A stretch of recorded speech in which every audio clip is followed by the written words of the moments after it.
Hello दोस्तों, study Brighton पे स्वागत है आपका। तो आज हम लोग देखने वाले हैं one word substitution black book से। ठीक है, 50 प्रैक्टिस सेट हैं। कितने? 50 प्रैक्टिस सेट हैं। तो डेली 1 या 2 क्लासेस आएंगी।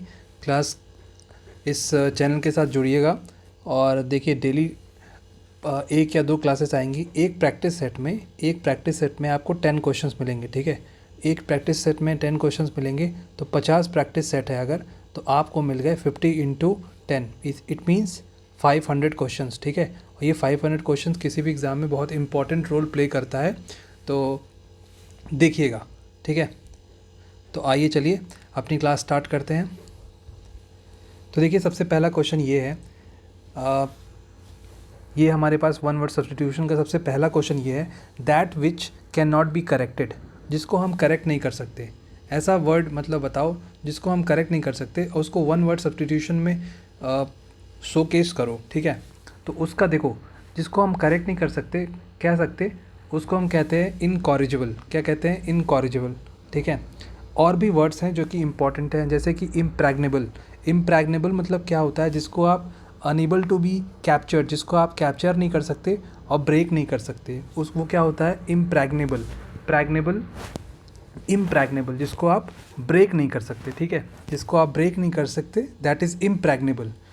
ठीक है, इमोलेशन। इमोलेशन का मतलब क्या होता है? इमोलेशन का मतलब होता है द एक्ट ऑफ किलिंग, किसी को मारना, the act of killing, that is immolation. Immolation. ठीक है, इनएलिजिबल। इनएलिजिबल मतलब कोई भी, अगर आपको समथिंग वेयर लाइक आपको कोई एग्ज़ाम देना है, अब वहाँ पे कोई एलिजिबिलिटी क्राइटेरिया है। ठीक है, आपको कोई ये वाला एग्ज़ाम देना है और वहाँ पे एलिजिबिलिटी क्राइटेरिया है कि यहाँ पे वही एग्ज़ाम का जो ये एप्लीकेशन फॉर्म में भर सकते हैं जो कि ग्रेजुएट हैं। तो भाई अगर फॉर एग्ज़ाम्पल आप ग्रेजुएट नहीं हैं तो आप ये एग्ज़ाम का फॉर्म फिल नहीं कर सकते, एप्लीकेशन फॉर्म फिल नहीं कर सकते। तो क्या हुआ? आप उस एग्ज़ाम से इनएलिजिबल हो गए। ठीक है, तो आप चलते हैं नेक्स्ट क्वेश्चन पे। A person who is blamed, देखो a person who is blamed for the wrong doing of others. ठीक है, मतलब किसी ने और ने गलत कर दिया और आपको सज़ा मिली, तो वो बलि का बकरा टाइप का हो गया ना। तो उसका इसका राइट आंसर क्या है? इसका राइट आंसर है स्केप गोट। क्या? स्केप गोट। ठीक है, अब देखो दूसरे वर्ड्स देख लेते हैं। एक है फ्लैग्मेटिक। क्या है? फ्लैग्मेटिक, जो कि इंपॉर्टेंट वर्ड है। तो फ्लैग्मेटिक का मतलब क्या होता है? फ्लैग्मेटिक मतलब होता है अनइमोशनल। अनइमोशनल, जो इमोशनल नहीं होता दैट इज़ फ्लैग्मेटिक। ठीक है, एक वर्ड है ये बर्सर। बर्सर मतलब क्या होता है? बर्सर मतलब होता है person who manages financially matters. ठीक है, जो कि अपने फाइनेंशियली मैटर्स को मैनेज करता है, दैट इज़ बर्सर। और कैप्टर, कैप्टर क्या होता है? कैप्टर क्या होता है? That is keeps a person as a prisoner. किसी भी पर्सन को एज अ प्रिजनर रखना, दैट इज़ कैप्टर। ठीक है, कैप्टर। फ्लैग्मेटिक देख लिया हमने। फ्लैग्मेटिक मतलब होता है अनइमोशनल। स्केप गोट मतलब किसी और की सज़ा किसी और को मिले, that is scapegoat. Third question देखो, the act of speaking irreverently irreverently, the act of speaking irreverently about sacred things। ठीक है, किसी भी पवित्र स्थान के बारे में irreverently, दैट इज़ irreverently कहना, मतलब something which is not good. किसी भी पवित्र स्थान के बारे में कुछ ऐसी चीज़ें कहना, दैट इज़ नॉट ओके और नॉट गुड। ठीक है, कुछ भी बुरा बोलना। ठीक है, सो दैट इज़, अगर आप अच्छा बोलोगे तो ठीक है। पहले देखते हैं, देखो वर्ड एथिस्ट। एथिस्ट मतलब क्या होता है? Does not believe in God. Does not believe in God मतलब जो कि गॉड पे बिलीव नहीं करते, that is atheist. So that is atheist. ठीक है, that is atheist. The act of speaking irreverently about sacred things. तो इसका आंसर होगा, बताओ क्या आंसर होगा इसका? इसका आंसर होगा बेलिकोस। क्या होगा? बेलिकोस। ठीक है, मतलब किसी भी सैक्रेड थिंग्स के बारे में कुछ बुरा बोलना। और एथिस्ट का हमने देख लिया। एथिस्ट क्या होगा? Does not believe in God, जो कि गॉड पे बिलीव नहीं करते। ठीक है, फोर्थ देखो, a person who talks too much about of himself, जो कि अपने बारे में बहुत कुछ बोले, मतलब अपने ही बारे में बोले, बस अपने बारे में, ठीक है, तो वो होंगे ईगोटिस्ट। क्या होंगे? ईगोटिस्ट। वो होंगे ईगोटिस्ट। एलीट क्लास वो क्लास होते हैं जो कि अपर क्लास होता है, मतलब समथिंग विच इज़ इंटेलिजेंट लोग, एलीट लोग, ठीक है। एमिटिक, एमिटिक मतलब होता है substance which causes vomiting, substance which causes vomiting, ठीक है। ईगोइस्ट, ईगोइस्ट क्या होते हैं? जो कि दूसरों के सामने झुकना पसंद नहीं करते, दूसरों को सॉरी बोलना पसंद नहीं करते, वो होते हैं ईगोइस्ट। 5 देखो, 5 क्या है? टेक अवे और alter the natural qualities of, इसका होगा डी नेचर। क्या होगा? D nature. लिम्पिड, लिम्पिड देखो एक इंपॉर्टेंट वर्ड है यहाँ से, तो इसका मतलब होता है क्लियर। क्या होता है मतलब इसका? इसका मतलब होता है लिम्पिड मतलब क्लियर। लिम्पिड मतलब limpid, limpid is equal, limpid which is equal to not equal to, which means clear, ठीक है। Decay of organic matter producing a fetid smell, एक ऑर्गेनिक मैटर को प्रोड्यूसिंग अ फेटिड स्मेल, एक organic matter का जब ख़त्म होता है, डीके होता है, तो एक ऑर्गेनिक स्मेल आता है, उससे क्या बोलते हैं? उसे बोलते हैं पुट्रीफाई। क्या? प्यूट्रीफाई, ठीक है। अब देखो यहाँ पे एक इम्पॉर्टेंट वर्ड निकल के आया है, न्यूटेरिक। क्या? न्यूटेरिक। न्यूटेरिक मतलब क्या होता है? न्यूटेरिक विच मीन्स रीसेंट, हाल ही में, ठीक है। रीसेंट मतलब क्या? जो हाल में घटता है, रिसेंटली, ठीक है। क्वेश्चन नंबर 7 देखो, क्वेश्चन नंबर 7 क्या कह रहा है? क्वेश्चन नंबर 7 हमसे कह रहा है diminish in value over a period of time, मतलब जैसे फॉर एग्जांपल अभी आपकी एज नहीं, एज के अकॉर्डिंग नहीं लो, दूसरा एक एग्जांपल लेते हैं। जैसे फॉर एग्जांपल एक कोई ऑब्जेक्ट है आपके पास, कोई भी ऑब्जेक्ट है, ठीक है। ऐसा ऑब्जेक्ट है जो कि with time, with period of time, वो उसकी वैल्यू जो है वो ख़त्म हो जाएगी, ठीक है। फॉर एग्जांपल कोई भी ऐसी चीज़ें ले लो जो आप अभी ख़रीद के लाए, बट आफ्टर 10 ईयर्स जो उसकी वैल्यू है वो कम हो जाएगी। सो उसी के बारे में ये यहाँ पे कह रहा है।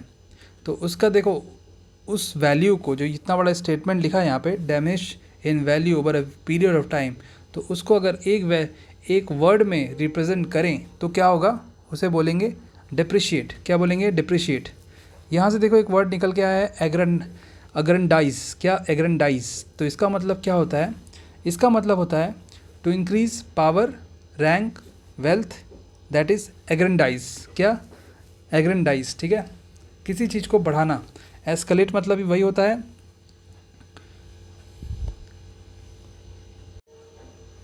और ऑगमेंट मतलब भी इंक्रीज करना होता है, ठीक है। तो escalate, aggrandise, escalate, augment and aggrandise, all three are same meaning, ठीक है। All three are synonyms of each other, ठीक है। ये तीनों क्या होंगे? सिनोनिम्स होंगे। इसमें क्या, इसमें एंटोनिम क्या निकल के आया है? इसमें एंटोनिम निकल के आया है डेप्रिशिएट। डेप्रिशिएट मतलब घटना, ठीक है। Not able to produce children, जो कि चिल्ड्रेन को बच्चे पैदा नहीं कर सकते, दैट इज़ स्टेराइल। क्या? स्टेराइल। इसका होगा डी, इसका भी होगा डी, दैट इज़ स्टेराइल। अब इन 3 वर्ड्स का क्या मतलब है? इन 3 वर्ड्स का मतलब है प्रेग्नेंट ही है, ठीक है। They can produce what? They can produce children, ठीक है। स्टेराइल मतलब they can not produce children. This word represent this can not produce children. अब देखो फ्यूनरल पोएम। फ्यूनरल पोएम क्या होती है? जो कि एक सैड टाइम पे इसको क्या सिंग किया जाता है, सिंग करते हैं, तो उसका होगा एलगी। क्या होगा? Algae.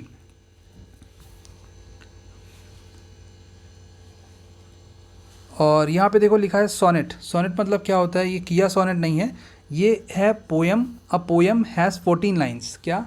A poem has 14 lines. क्या? A poem has 14 line, that is sonnet, ठीक है। और यहाँ पे देखो लिखा है पैंडेमोनियम। पैंडेमोनियम मतलब क्या होता है? A state of great noise. क्या? A state of great noise, that is pandemonium. A great state of great noise, that is pandemonium. एक वर्ड देखो यहाँ पे निकल के आया है पैरोडी।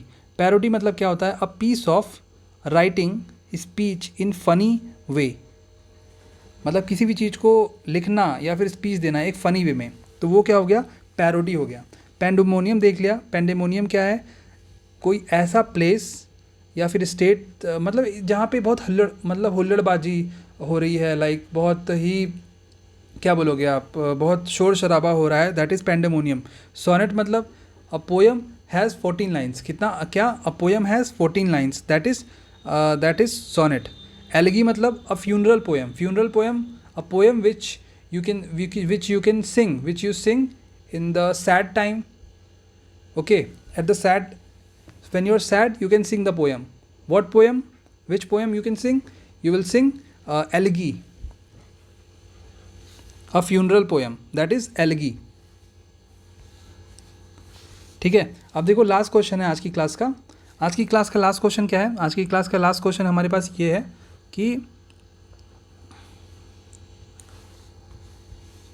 तो लास्ट क्वेश्चन हमारे पास ये है कि a one who walks in sleep, जो स्लीप में वॉक करता हो. ठीक है, one who walks in sleep, जो स्लीप में वॉक करता हो.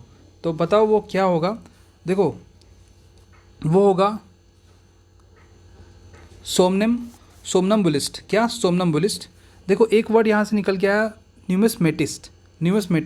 देखो न्यूमिस्मेटिस्ट क्या होता है ना, जो कॉइन का कलेक्शन करता है. क्या? जो कॉइन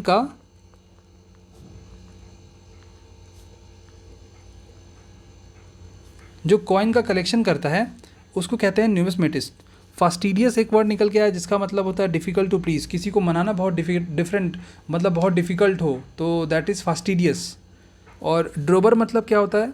देखो ड्रोबर क्या होता है कि आपने देखा होगा गांव में बहुत लोग, एक व्यक्ति रहता है, वो बहुत सारे शिप्स को लेके, बहुत सारे काऊ को लेके निकल जाता है घुमाने, या फिर उनको घास, जैसे होता है ना कि कहीं प्लेस पे ले गया, किसी लैंड में, प्लॉट पे, या फिर किसी एम्प्टी लैंड में, वहाँ वो छोड़ दिया, जो उनको खाना है वो खा रहे हैं और फिर उनको वापस लेके आ गया. So that is drover. ठीक है, तो आज हमने देख लिए 10 क्वेश्चंस. फिर मिलते हैं नेक्स्ट क्लास में प्रैक्टिस सेट नंबर 2 के साथ. ठीक है, और आपको अगर ये क्लास अच्छी लगी तो please like, share and subscribe करिएगा. ठीक है, थैंक यू सो मच.